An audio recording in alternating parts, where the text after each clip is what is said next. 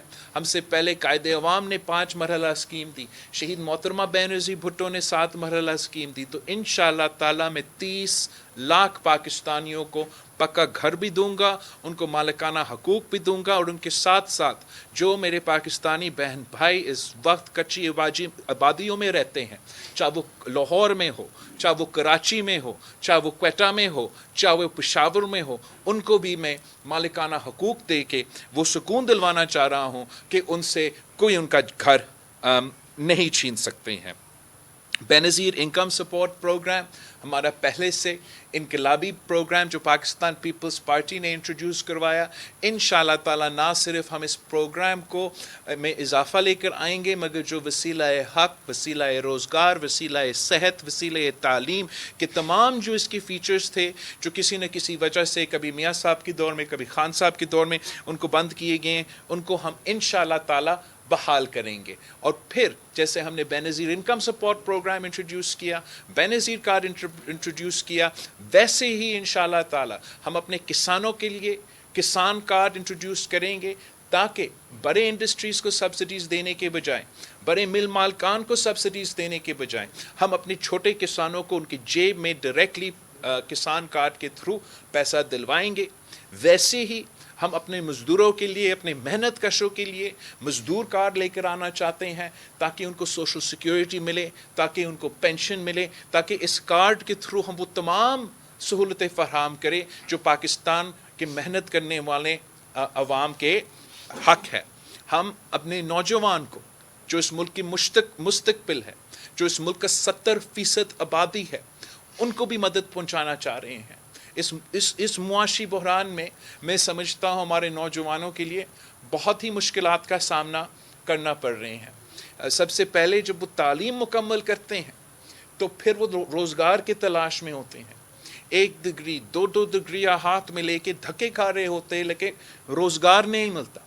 ان کو کہا جاتا ہے کہ آپ کے پاس تو ڈگری ہے مگر ایکسپیرینس نہیں ہے، جب تک ایکسپیرینس نہیں ہوگا آپ کو روزگار نہیں ملے گا. تو اس مشکل میں پھنسے ہوئے ہوتے ہیں.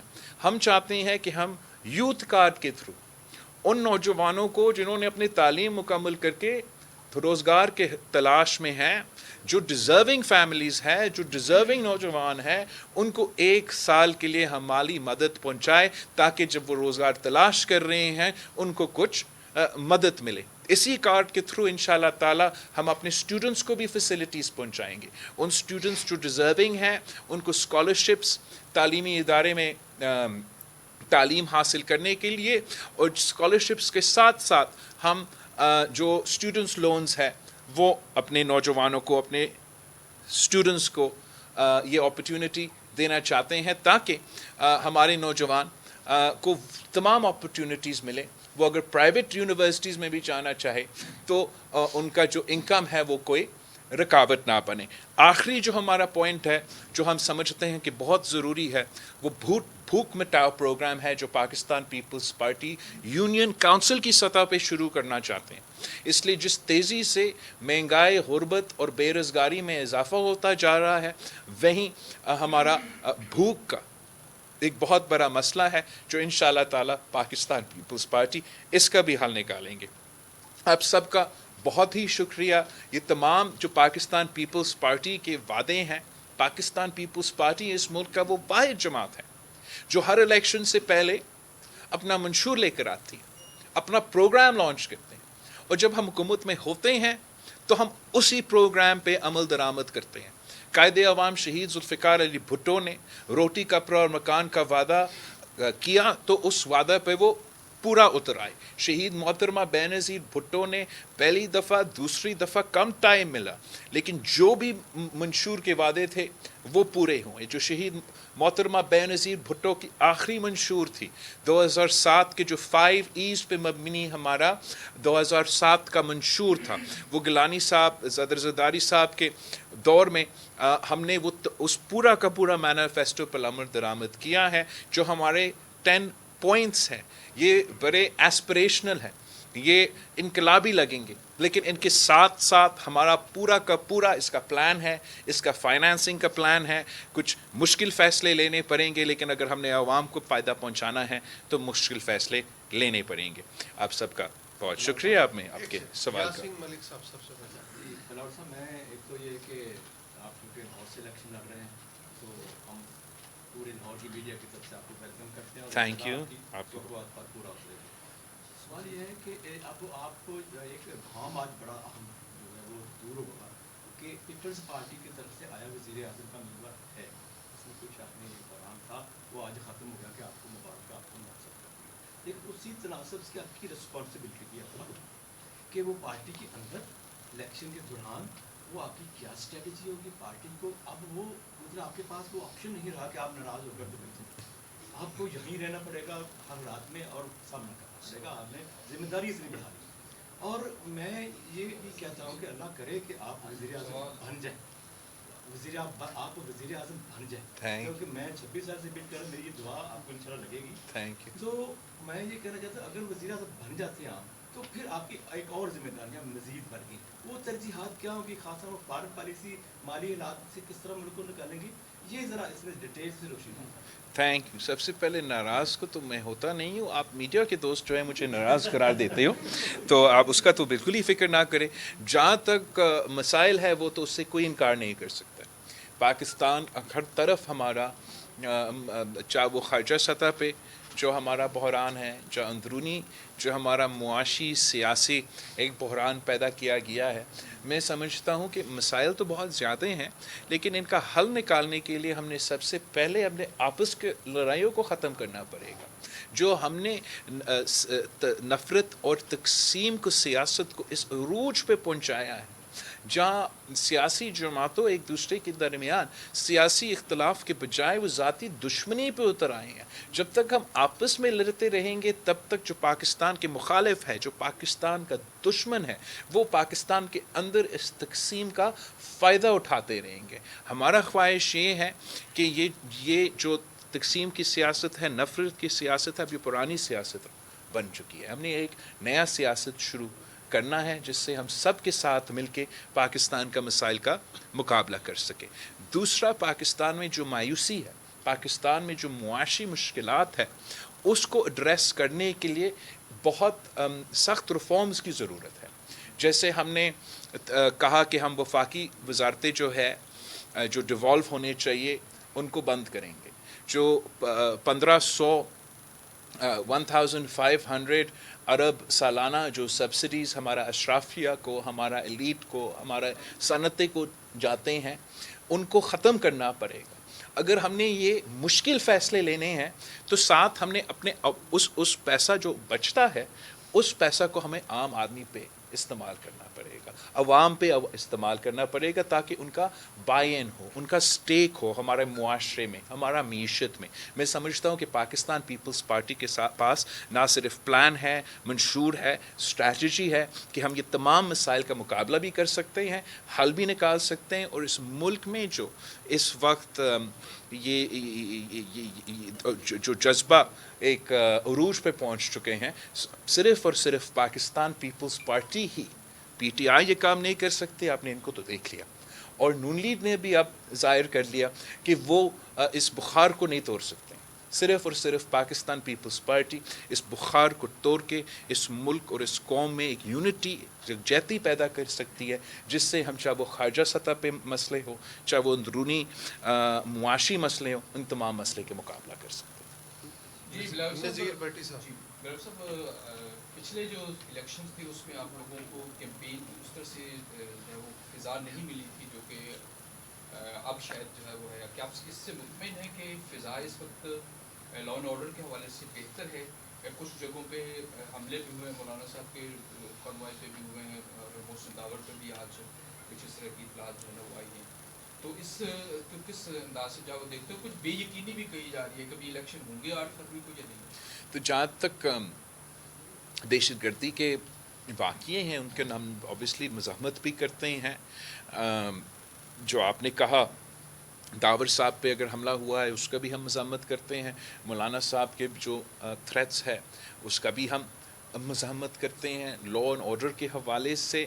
شاید 2018 کے الیکشن کے کمپیریزن میں ہمارا لا اینڈ آرڈر اس وقت it's sort of worse in 2024 than it was in 2018. مگر 2000 اگر آپ 2024 کا لا اینڈ آرڈر سچویشن کو 2008 کا الیکشن یا 2013 کا الیکشن سے کمپیریزن کرے تو تب تو بہت ہی زیادہ خطرناک ماحول تھے. تب بھی پاکستان پیپلز پارٹی نے حصہ لیا. اوبویسلی ہمارے لیے اس دہشت گردی کے نتیجے میں اتنا لیول پلینگ فیلڈ نہیں بنا, مگر پھر بھی ہم نے مقابلہ کیا. آج بھی مقابلہ کرنے کے لیے تیار ہیں.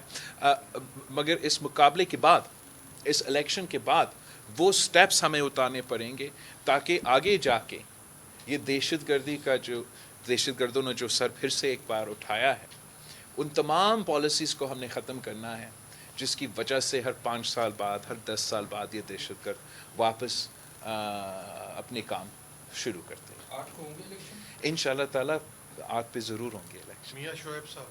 اچھا بلاول صاحب ایک بتائیں کہ ایک پارٹی کی طرف آپ وزیر اعظم کے امیدوار ہیں اور دوسری طرف آپ کے انکل نواز وزیر اعظم ہے.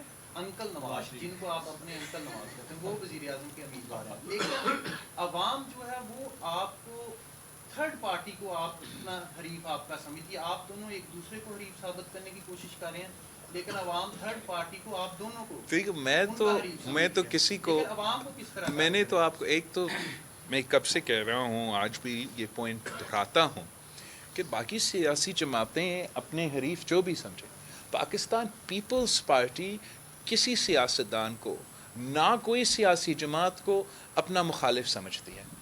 میں سمجھتا ہوں کہ اس وقت پاکستان پیپلز پارٹی کا اگر کوئی مخالف ہے, اگر ہمارا کوئی مقابلہ ہے تو وہ بے روزگاری, غربت اور مہنگائی سے ہے. اور ہمارا فوکس ہی یہی ہوگا کہ ہم بے روزگاری, غربت اور مہنگائی سے اپنے عوام کو بچانے کے لیے اپنا سیاست کریں گے. جہاں تک دوسرے سیاسی جماعتوں کا وزیر اعظم کا امیدوار ہے, وہ تو اب ٹائم کے مطابق ہمیں پتہ چلے گا.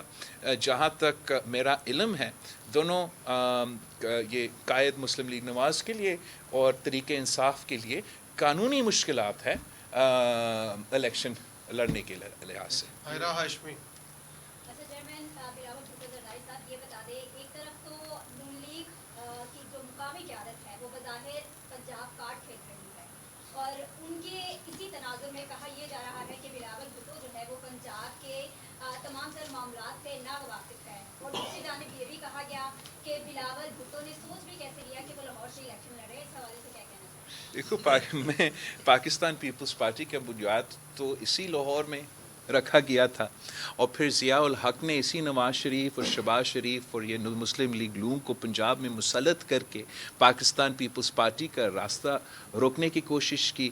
اس کے بعد جنرل شجاع پاسا اور فیض حمید نے ہم پہ یہ تحریک انصاف مسلط کر کے پاکستان پیپلز پارٹی کو ہی پنجاب سے دور رکھنا پڑ رہا. کیوں پاکستان پیپلز پارٹی کو دور رکھا جائے؟ اس لیے پاکستان پیپلز پارٹی ایک عوامی جماعت ہے. پاکستان پیپلز پارٹی غریبوں کو نمائندگی کرتے ہیں. پاکستان پیپلز پارٹی کسانوں اور مزدوروں کو نمائندگی کرتے ہیں. پی ٹی آئی ہو یا مسلم لیگ نون ہو, دونوں اشرافیہ کا نمائندگی کرتے ہیں. اور اس وقت کے جو طاقتور لوگ تھے ان کو یہ سوٹ کرتا تھا کہ پنجاب کا رہنمائی وہی جماعتیں کریں جو ان کے اشرافیہ کا نمائندگی کرتے ہیں. میں سمجھتا ہوں کہ یہ ویکیوم ایک پیدا ہوا ہے پنجاب میں, جس کی وجہ سے پنجاب میں سب سے زیادہ نقصان پنجاب کے غریب, پنجاب کے سفید پوش, پنجاب کے محنت کش, سب سے زیادہ نقصان, سب سے زیادہ بوجھ ان کو اس لیے اٹھانا پڑا کہ جو حکومت میں آتے ہیں وہ ان کی نمائندگی نہیں کرتے ہیں.